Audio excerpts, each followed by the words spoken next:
자, 어제 그러니까 이른바 재판이 파행을 겪으면서 이화영 씨의 이 재판이 계속 조금 딜레이가 되고 있습니다. 뭔가 이게 계속 지연이 되고 있어요.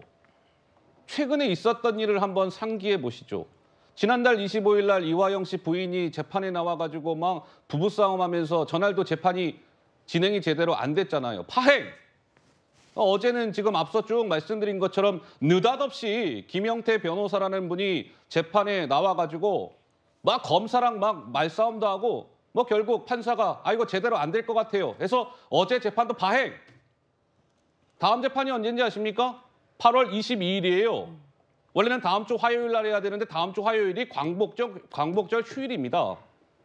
그래서 8월 22일 날 다음 재판이 열리는데 그러니까 지난달 25일 날 파행이 돼서 8월 22일 날 열릴 예정이니 한 달 동안은 사실상 재판이 스톱 되어 있는 것이죠. 그러니 어떠한 눈에 보이지 않는 세력이 이 이화영 씨의 재판을 고의로 지연시키는 전략을 쓰고 있는 것 아니냐. 검찰은 당장 그래픽에 등장해 있는 것처럼 이렇게 지적을 하고 있는 것이죠. 장현주 변호사님 의견은 어떠세요?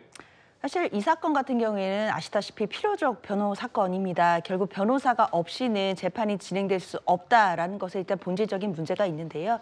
그렇기 때문에 지난달 25일 재판에서도 그리고 어제 재판에서도 변호인이 출석하지 않거나 또는 이제 퇴정을 했기 때문에 일단 재판 자체가 더 이상 진행될 수는 없었습니다.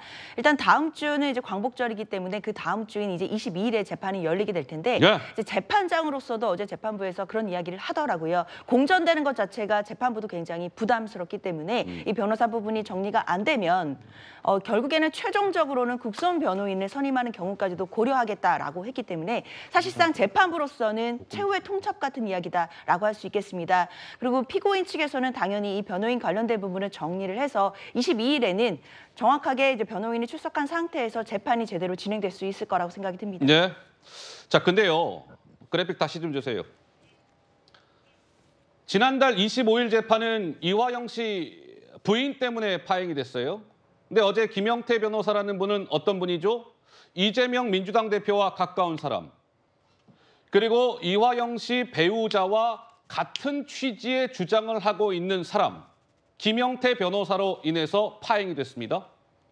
그렇다면 장 최고, 이게 한 달 이상 지금 재판이 지연되고 있는데 지연 전략의 뒤에 숨은 사람들이라고 해야 될까요? 좀 가늠이 되십니까? 이재명 대표 말고 누가 있습니까? 어허. 그 코딱지 잘 파주는 박찬대 의원을 보낸 것도 이재명 대표 지시가 없이 박찬대 의원이 감히 이화영 전 부지사의 측근을 만나고 배우자와 통화를 했겠습니까? 근데 여기에 대해서 아직도 박찬대 최고위원은 사과를 안 해요. 이화영 전 부지사 배우자 얼굴도 모른다더니 통화했다는 보도가 나왔잖아요. 부인도 하지 않고 사과도 안 합니다. 우리가 통상적으로 통화를 할 정도의 사이를 얼굴도 모른다라고 표현하지는 않죠. 허허. 그러면 박찬대 최고위원이 움직였고 민주당 정치인들이 줄줄이 특별면회를 신청하다가 이화영 전 부지사가 거부하는 상황이고 이재명 전 대표의 선거법 위반 재판의 변호인이었던 김영태 변호사가 마치 조폭의 지령을 받은 똘마니처럼 저렇게 깽판을 치다가 지금 나갔는데 네, 이거 이재명 대표가 뒷배가 아니라고 누가 말할 수 있죠? 그리고 이 재판 지연으로 가장 이익을 보는 사람이 누구인가요? 이재명 대표입니다. 재판이 지연돼서 이화영 전 부지사의 이재명 대표에게 방북 비용 보고했다는 진술이 확정되지 않으면 검찰도 영장 청구하는 데 시간이 더 걸리거든요. 그 진술이 나와야 그 진술을 기반으로 해서 이재명 대표에 대한 구속영장을 청구할 것으로 보여지는데 재판이 지연되면 지연될수록 이재명 대표 측에서는 개딸들을 동원한 영치금 보내기 등의 작전으로 이화영 전 부지사 심리를 흔드는 것이고요. 일종의 회유 압박을 하는 것이고 구속영장 청구 시기도 뒤로 늦출 수 있는 거죠. 시간을 벌면서 이화영 전 부지사의 마음을 바꾸겠다라는 게 이재명 대표 측 생각이니 행동을 한 것도 이재명 대표와 가까운 사람들. 이런 재판 지연으로 이득을 보는 것도 이재명 대표. 그런데 뒷배는 이재명 대표가 아니다라고 하면 어느 국민이 믿을지 모르겠고요. 제가 한 가지 이제 방송상에 말씀드리면 제가 똘만이라는 표현을 썼는데요. 이 표현은 진중권 교수가 남양주의 김용민 의원에게 썼다가 고소 고발을 당했는데 네. 재판부에서 이거는 명예훼손이 아니다라고 확정이 난 표현입니다. 허허. 그래서 제가 아주 당당하게 네. 김영태 변호사가 이재명 대표의 똘마니 짓을 했다라고 이 방송에서 당당하게 이야기할 수가 있습니다. 예. 고소해보셔야 명예훼손이 안 됩니다. 이거. 알겠습니다. 예. 자, 우리 조정원 의원님. 예, 저는 저 장면을 보면서 재판 지연 명백하죠. 장해찬 최고위원의 말에 상당히 동의하는 부분이 있고요. 저는 이화영 부지사가 이 방송을 볼 가능성이 있을지 모르겠지만 이제 본인을 위한 결정을 할 때가 됐다.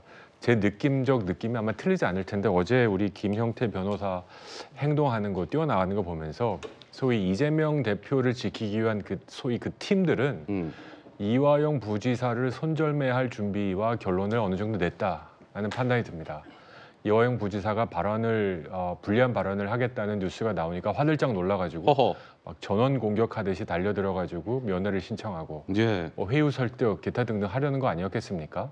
거기서 만약에 통하지 않으면 그러니까 이화영의 입을 믿을 수 없기 때문에 이제 지연 작전으로 가자라는 거기 때문에 이화영 부지사는 이제 곧 손절매 당하기 직전이다. 예. 그래서 이화영 부지사도 진짜 진실을 얘기하고 국민 앞에서 또 본인이 갖고 있는 마지막에 그 공직자로서의 명예를 지키기 위해서는 진실을 밝히고 사죄하고 국민 앞에 떳떳이 사죄를 구하는 것이 맞고 예. 이거를 계속 지연함으로써 법정을 저렇게 농단하고 또 법질서를 무너뜨리는 이재명 대표 측근은 정말 화를 쌓아간다라는 생각을 지울 수 없고요. 예. 국민들이 보고 가만히 있지 않을 거라는 생각을 합니다.